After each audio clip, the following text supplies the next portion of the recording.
তো hello guys, welcome back to my channel Shilpa blogging. চলে এসছে আজকে আবারও নতুন ব্লগ নিয়ে। দেখেই বুঝতেই পারছো আমি একটু রেডি হয়ে গেছি। তো চলো, তো আজকের আমার ফুল লুকটা দেখতেই পাচ্ছ। আমি হলদির জন্য রেডি হয়ে গেছি। সবাই তো চলেই গেছে, বিয়ের মরশুম চলছে চারিদিকে বিয়ে। আর আজকে আমার মাসিমণির ছেলের বিয়ে, সাথে সাথে আমি যেখানে যাচ্ছি সেটা বেসিক্যালি আমার বৌদির এক রিলেটিভের বিয়ে, মামনের বিয়ে। তো আমি ওখানেই যাচ্ছি। আর আমার হাতের মেহেন্দিটা দেখতে পাচ্ছ, এটা আমার দাদার মেয়ে করে দিয়েছে। এত সুন্দর কালার এসছে, দারুণ কালার এসছে। আর ব্লাউজটা আমি একটু হালকা মানে ট্রাইটা একটু আলাদা করেছি।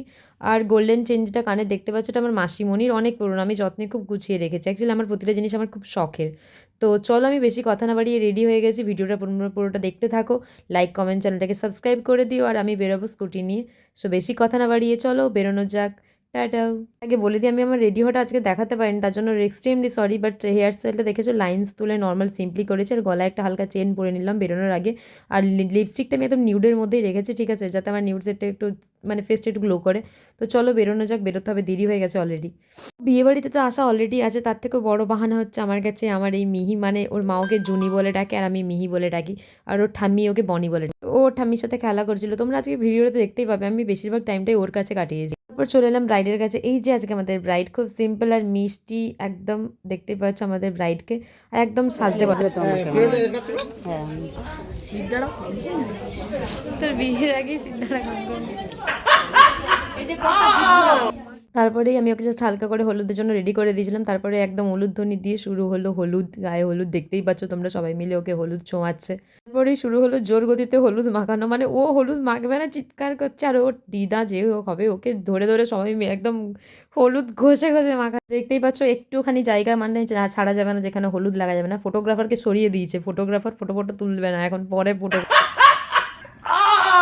এরপর জোরদার হলুদ পর্ব শেষ করে আমরা এবার স্নান করার জন্য গেলাম।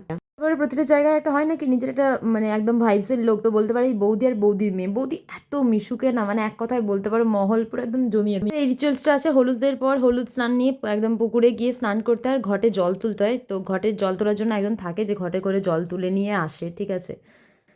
তো এই যে দেখতে পাচ্ছ মাঝে আমার বৌদি, আর ওই সাইডে ওই যে বৌদি দেখতে পাচ্ছ ঘট তুলে, এরপরে ঘটে করে মানে ঘটে যেটাকে বলে ওটাতে জল নিয়ে ওই পেছনে কোণে আছে ব্রাইড, ও আসছে একটা।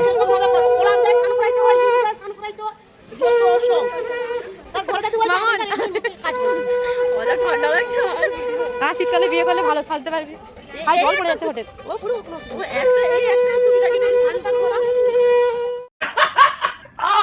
এই যে মিষ্টি মেয়েটা, ওর নামও মিষ্টি। তো চলছিল তত্ত্ব আনবক্সিং, আর করছিল কি আমারই বৌদি। অ্যাকচুয়ালি ছেলের বাড়ি থেকে সব কিছুর জন্য শাড়ি পাঠিয়েছিল, মানে গায়ে হলুদ, তারপরে যা যা রিচুয়ালসে সবের জন্য ওরা শাড়ি পাঠিয়েছে। এখানে গায়ে হলুদ আর সব কাজের শেষ মোটামুটি। এদিকে দেখলাম পুচকি মায়ের কোলে শুয়ে আছে, আমি পুচকিকে বাই বলে বাড়ি চলে এলাম। Good evening all of you. আর আমি তৈরি হয়ে গেছি বাড়ি এসে আবার বিয়ের জন্য। বিয়ের লগ্ন ছিল 10টার দিকে। আর ফোনের কভারটা দেখতে পাচ্ছ নতুন লাগছে, আমি চেঞ্জ করেছি। তো এই শাড়িটার একটু ডিফারেন্ট কালারের ব্লাউজ আমি ট্রাই করেছি। তো আমি রেডি হয়ে গেছি, এবার বেরিয়ে যাব। এই ঠান্ডার মধ্যে রেডি হয়ে স্কুটি নিয়ে আমি পৌঁছে গেছি বৌদির বাড়িতে, মানে যেখানে বিয়ে হচ্ছে। আমি পৌঁছে থেকে কেউই রেডি হয়নি, শুধুমাত্র মাই রেডি হয়েছে। তো মা আর আমি যাবো এবার বিয়ে বাড়ির দিকে। আর কভারটা একজনের গিফটেড, বাই দ্য ওয়ে কমেন্টে জানিও যে কভারটা কেমন লাগছে। দেখতে পাচ্ছ গেটের সামনে লেখা আছে মামন আর সুমন, পাত্র আর পাত্রী। ফার্স্টে গিয়ে আমি আর মম একটু স্ন্যাক্স খেয়ে নিলাম। স্ন্যাক্সের মধ্যে পকোড়া আর মিষ্টি, আমি শুধু পকোড়াই নিয়েছিলাম। তারপর দেখা হয়ে গেলো সবার সাথে, এই যে মিষ্টি আর বৌদিও রয়েছে। তারপর ওদের পাল্লায় পরে একসাথে সবাই একটু ফুচকা খেতে চলে গেলাম। যদি আমি ফুচকাটা তেমন একটা পছন্দ করি না, তবুও একটু ট্রাই করা গেল। ফুচকা খাওয়ার পরে বিয়ের মণ্ডপটা দেখার জন্য আমি চলে এলাম। এই দেখো বিয়ের মণ্ডপটা বেশ বড় করেই সাজিয়েছে। সত্যি বলতে এটা খুব ভালো লেগেছে, কিছু মানুষ আমার ভিডিও এত ভালোবাসে, তাদের মধ্যে বৌদিও একজন। তো বৌদি আমার সাথে একটা ছোট্ট টেক নিয়ে নিল। আর বৌদির ব্যবহার সত্যিই খুব খুব। অ্যাকচুয়ালি আমি যখন ভিডিওটা বানাচ্ছিলাম না, তো সবাই আমার ভিডিওটা এটাই জিজ্ঞেস করছিলো যে এটা কি তোমার ব্লগে দেখা যাবে, তো কোথায় দেখতে পাবো, তোমার ইউটিউব চ্যানেলের নাম কি। তো আমি সত্যি এত খুশি হয়েছি। অনেকেই জিজ্ঞেস করে থাকে যে তুমি কবে ভিডিও পোস্ট করবে। আর তাদের মধ্যে জানো তো, আমার মা আমাকে সব থেকে বেশি ইন্সপিরেশন দেয় ভিডিও বানাতে। আমি আগেই বলেছিলাম বিয়ে একটা মাত্র বাহানা। আমি সারাটা দিন বিয়ের মাঝে মাঝে ওখানে গিয়ে ওকেই দেখছিলাম, ও কী করছে, কী খেলছে। এত মানে মায়া লেগে গেছিলো, আমি বাড়ি আসতেই পারছিলাম না ওকে ছেড়ে লাস্ট অব্দি। তারপর চলে গেলাম কনের কাছে। এই যে আমাদের কনে রেডি হয়ে বসে আছে, বিয়ের লগ্ন 10টার দিকে। আর ওর মধ্যে কি এক্সাইটমেন্ট যে ওর বর আসছে। আর সত্যি ওকে এত সুন্দর লাগছে। তো এরই মধ্যে ধুম পড়ে গেল নাকি বর এসছে, তারপর আমরা সবাই মিলে একসাথে বর ধরতে এগিয়ে গেলাম।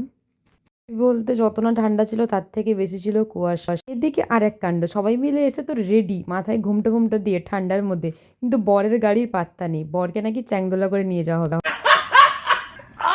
তার থেকেও সবাই হাসছিল আমায় দেখে, কারণ আমি মাথায় ঘোমটা দিয়ে দাঁড়িয়েছিলাম। সত্যি বলতে এত ঠান্ডা, আমার একটু ঠান্ডাতে অ্যালার্জি আছে, আর ঠান্ডা লাগলে রক্ষে নেই। তো অপেক্ষার অবসান ঘটিয়ে বরের গাড়ি চলে এসছে, দেখতে পাচ্ছ। এই যে আমাদের বর বর সত্যি বলতে বরকে আমি আগে দেখিনি, তাই একটুক্ষণের জন্য আমি ভেবেছিলাম যে প্রথমে নেমেছিল উনি বোধহয় বর। যাই হোক, সেটা আমার মিস্টেক ছিল এরকম। তারপর দেখলাম এই যে বর গাড়ি থেকে নামলো, আর এই যে বরযাত্রী সব তত্ত্ব নিয়ে পরপর একসাথে ঢুকছে। এই যে তোমরা দেখতে পাচ্ছ সবাই লাইনভাবে পরপর ঢুকছে তত্ত্ব নিয়ে হাতে, আর এই পুরো পেছন অবধি লাইন, অনেক লম্বা লাইন। তো বরমশাই আমাদের মাস্টারবাবু, ইনি এসে বসে পড়েছেন অলরেডি ওনার জায়গায়। তারপর আমি এসে বসে পড়েছি একদম চুল ফুল গুড়িয়ে, কানের টানের খুলে খেতে বসে গেছি। সত্যি বলতে আমি ওই স্লাড আর প্রথমে একটুখানি ফ্রাইড রাইস ছাড়া কিছুই খেতে পারবো না, এটা আমিও জানি।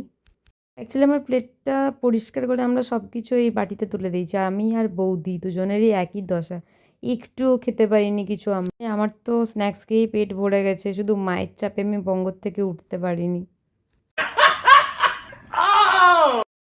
তো ওই ওপর থেকে খেয়ে এসে দেখলাম বর বিয়েতে বসে গেছে, কোন এখনও বসেনি। আমাদেরকে না বাড়ি ফিরতেই হতো, আমি দাদা আর মা এসছিলাম, বাবা একটু কাজে আটকে গেছিলো, বাট বাবা বাড়িতে আছে, আর দিদাও আছে, দিদাও একটু অসুস্থ, তাই আমাদেরকে বাড়ি ফিরতেই হতো। পুরো বিয়েটা আমি দেখতেই পারবো।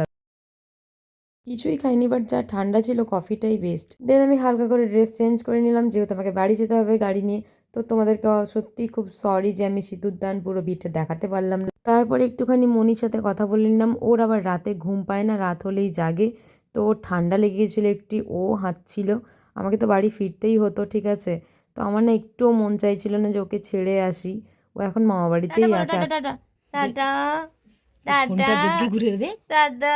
দাদা বলে দাও, বলে এখানে ভিডিও শেষ, টাটা, বিয়ে দেখার সময় নেই, ঘর যেতে হবে, টাটা বলে দাও, গুড নাইট। তোমরা কি এত ভাবছো, মেয়ে তো গুড নাইট বলেই দিল। আচ্ছা, ভিডিওটা ভালো লাগলে চ্যানেলটা লাইক কমেন্ট সাবস্ক্রাইব করে দিও, আর দেখা হচ্ছে পরের ভিডিওতে।